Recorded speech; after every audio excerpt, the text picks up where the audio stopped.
Assalamualaikum warahmatullahi wabarakatuh. Alhamdulillah wassalatu wassalamu ala Rasulillah wa ala alihi wa sahbihi wa man wala wa ba'd. Saudara-saudariku, apa kabar? Alhamdulillah berjumpa kembali dalam program Pertanda. Pernah tahukah Anda? Upaya untuk menggali setiap wawasan keilmuan yang terpancar dari cahaya Al-Quran, disertai dengan penjelasan sunnah-sunnah Rasulullah SAW yang dikuatkan oleh catatan sejarah yang terdokumentasikan abadi dengan bukti-bukti yang sangat valid. Kali ini ada sesuatu yang sangat menarik yang akan kita kaji dari data-data statistik yang dimunculkan oleh para sejarawan tentang transformasi kehidupan masyarakat Arab pra kenabian Rasulullah Muhammad SAW dengan bandingannya setelah Nabi memberi petunjuk dengan izin Allah kepada mereka yang merubah tatanan mereka ke dalam suasana yang terabadikan pada saat ini dengan kualitas yang tidak biasa. Baik, saya akan tunjukkan satu data yang disampaikan diantaranya oleh sejarawan Muslim, walaupun data ini bisa kita lacak pula dengan catatan sejarah yang serupa dari sejarawan-sejarawan non-muslim. Kita ambil satu contoh kitab yang mendapat banyak pengakuan, kekinian, dan menjadi rujukan pada dunia kontemporer saat ini, khususnya tentang sejarah kehidupan dan tugas-tugas Nabi sejak itu dimulai sampai dengan beliau wafat dan perkembangannya sampai kekinian. Kitab Ar-Rahiqul Makhtum karya Syekh Safiyur Rahman Al-Mubarak Furi memberikan satu gambaran kepada kita tentang karakteristik sosial kehidupan masyarakat Arab pra-Islam sebelum diutusnya Rasulullah Sallallahu Alaihi Wasallam. Beliau menyampaikan pun demikian dengan catatan para sejarawan yang lain bahwa karakteristik kehidupan sosial masyarakat pada saat itu diwarnai dengan tindakan-tindakan, perilaku, sifat, dan sikap kriminalitas yang sangat ekstrim, yang sangat mengakar menjadi perbuatan yang lumrah di kalangan mereka. Sesuatu yang mengakar kuat disebut dengan radikal, yang kekinian seringkali kemudian diilustrasikan dengan tindakan-tindakan yang kasar, buruk, yang mengarah kepada ekstremisme. Dicatat dalam catatan sejarah yang valid, pemabuk, pembunuh, pembegal, penipu, pezina, bahkan di halaman 47 di kitab yang tadi saya tunjukkan, sifat zinanya bukan zina sembarang zina, tapi zina yang mungkin boleh jadi di dunia kekinian pun tidak didapati. Perampok, pencela, dan segala bentuk tindakan-tindakan buruk lainnya dengan skala yang sangat ekstrim dan mengakar dalam karakteristik kehidupan mereka. Seakan-akan kalau tidak ditemukan orang mabuk, itu rasanya tidak biasa. Seakan-akan kalau tidak ditemukan celaan dalam sehari, rasanya ada yang janggal. Bahkan sebagian data sejarah menyebutkan hanya segelintir orang saja yang diduga terbebas atau bahkan berada dalam kondisi terlepas dari hal-hal ekstrim yang tadi disebutkan. Suasana ini menjadikan masyarakat yang hidup pada saat itu secara umum dikenal, disematkan istilah oleh para sejarawan, bahkan oleh para ulama, disifati dengan nama jahiliyah, yang jauh dari nilai-nilai kebaikan, seakan-akan tidak kenal dengan nilai-nilai kemuliaan. Jahil, bodoh, tidak tahu, tidak kenal. Ya, jahiliyah mengikutkan kepada sifat-sifat yang tidak kenal, yang bodoh. Bukan bodoh secara ilmu-ilmu terapan dalam kehidupan, tapi lebih ingin mengkhususkan tidak kenal, bodoh akan nilai-nilai kemuliaan dan kebaikan, karena setiap kehidupannya diisi dengan nilai-nilai ekstrim dan mengakar, radikal, yang terukur dengan detail yang telah tadi disebutkan. Yang paling menarik, yang menjadi aspek bahasan kita pada saat ini, pertanda. Pernah tahukah Anda ketika Rasulullah SAW kemudian diutus di lingkungan masyarakat ini? Menariknya bukan di Romawi, bukan di Persia, yang dua kekuatan besar ini mengapit secara geografis keberadaan masyarakat jahiliyah. Kalau kita ilustrasikan, bila di sini ada jahiliyah, maka kanan dan kirinya ada apitan Romawi dan Persia yang sudah maju, punya peradaban, punya aspek keilmuan. Nabi sallallahu alaihi wasallam tidak diturunkan, diutus oleh Allah membawa awal misinya tidak dari Persia, tidak dari Romawi, supaya nanti tidak diduga pantas berkembang cepat karena umatnya sudah maju, punya peradaban, punya aspek keilmuan, punya kekuatan. Tidak. Yang paling menarik, Nabi diutus di titik yang paling rendah ini, yang dihiasi dengan nuansa-nuansa tadi yang telah kita utarakan. Dan lebih dahsyat lagi, ketika Nabi sallallahu alaihi wasallam diutus oleh Allah melalui titik nadir dalam kehidupan ini, Nabi tidak dibekali dengan tongkatnya Nabi Musa alaihissalam. Beliau sallallahu alaihi wasallam tidak dibekali dengan mukjizatnya Nabi Isa alaihissalam.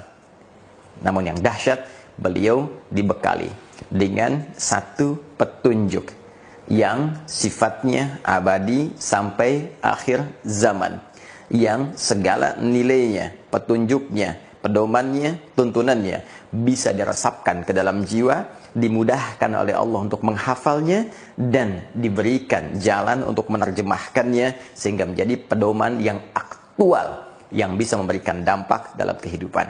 Pedoman itulah kemudian yang disebut dengan Al-Quran.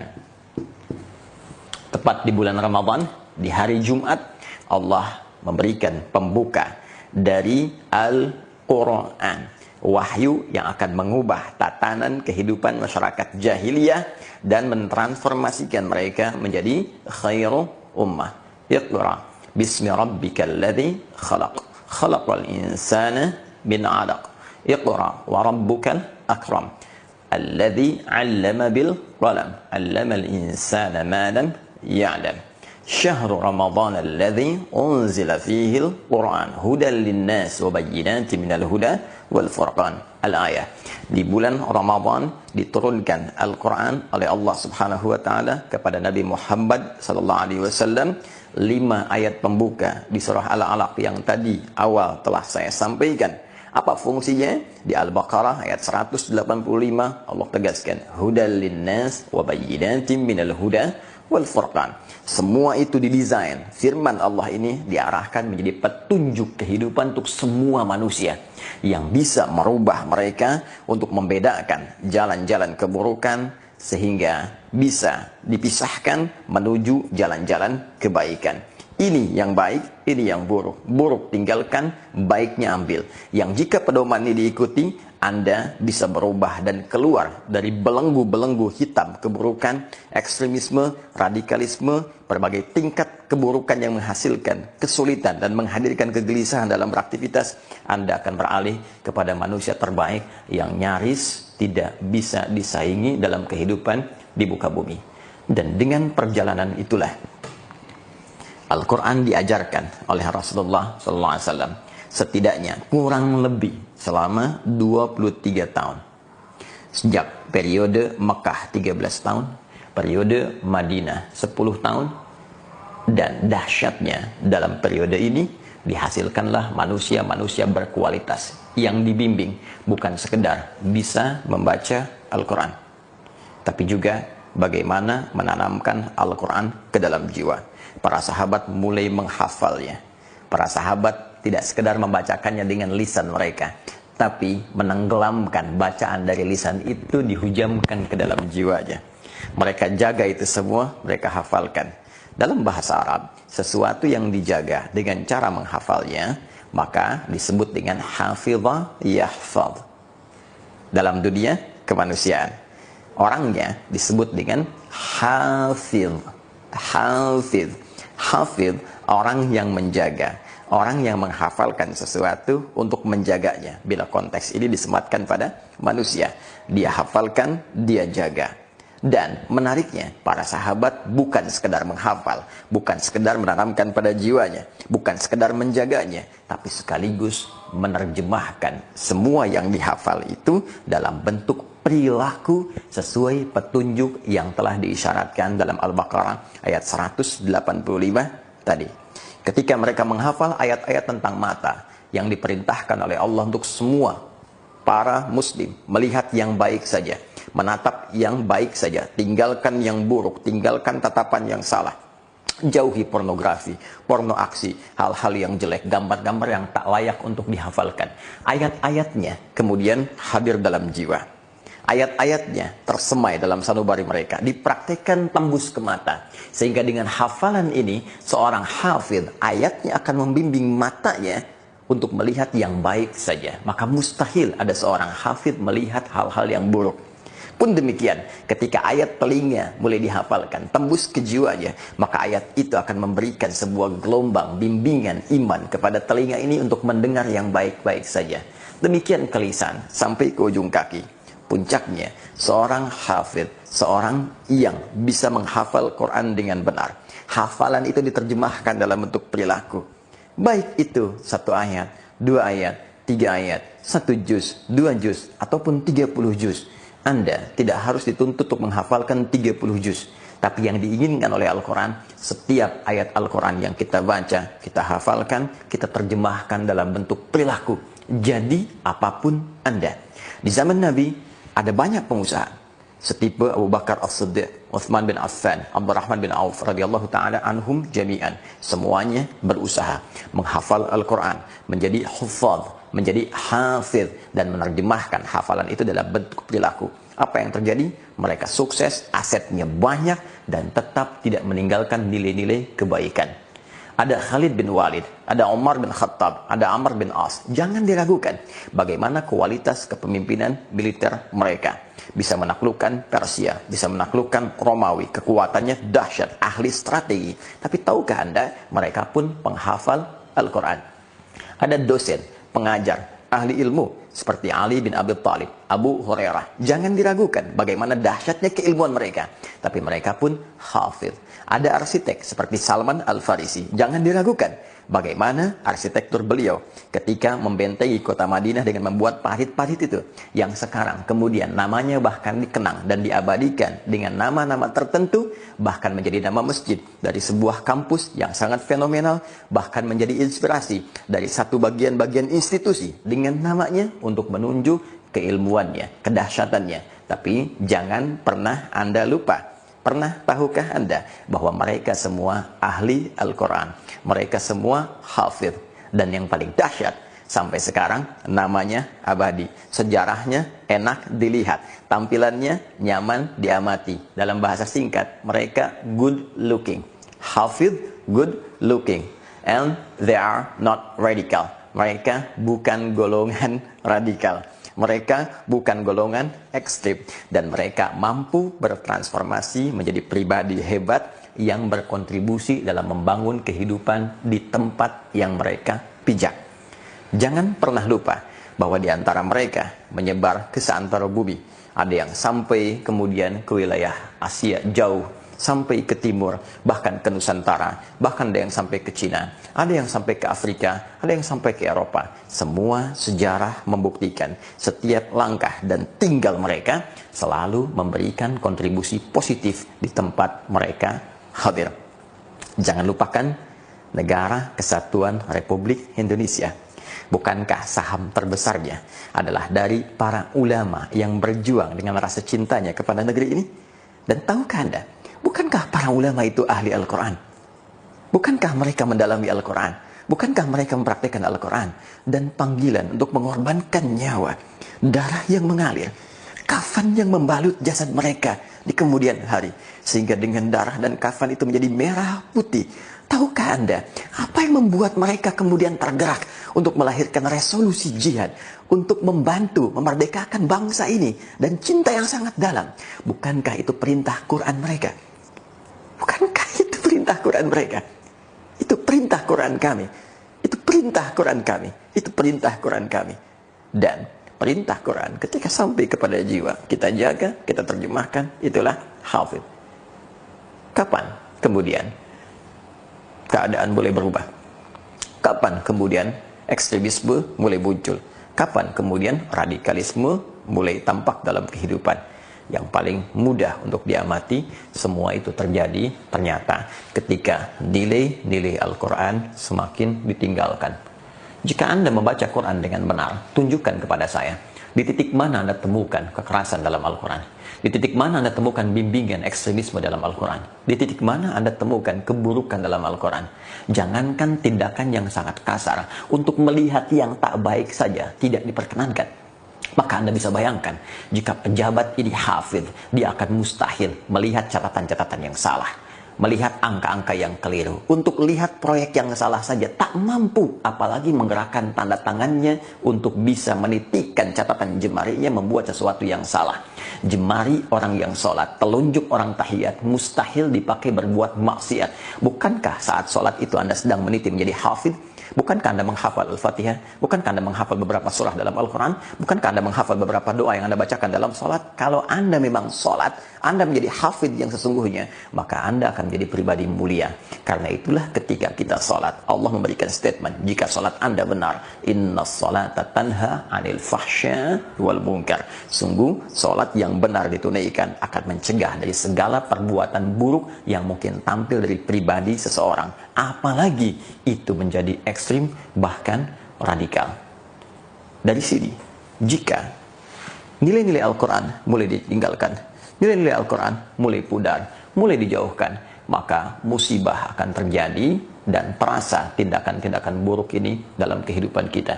Seperti kegemilangan, nilai-nilai keislaman di Spanyol, di Baghdad, ya dimanapun, di tempat manapun Islam pernah berpijak. Sepanjang nilai-nilai akhlak yang diajarkan Al-Quran ditinggalkan, maka lawannya yang buruk-buruk pasti akan muncul. Islam mengajarkan kejujuran. Al-Quran membawa ayat-ayat tentang ajaran jujur. Ketika ditinggalkan, maka dusta, bohong itu muncul. Islam membawa ketawaduan. Al-Quran datang dengan ayat-ayat kerendah hatian. Banyak terdokumentasikan jika memang Anda hafidh atau setidaknya qari, membaca dengan benar saja. Maka ajakan tawadu Anda temukan, sifat rendah hati Anda dapatkan. Anda tak pernah baca Quran, Anda tidak menjadi hafidh, Anda belum bergerak hanya untuk sekedar baca saja, maka sulit ditemukan ajaran-ajaran itu. Yang terjadi jika menyimpang dari itu, lawannya muncul. Rendah hati lawannya sombong, jujur lawannya dusta, lembut lawannya keras.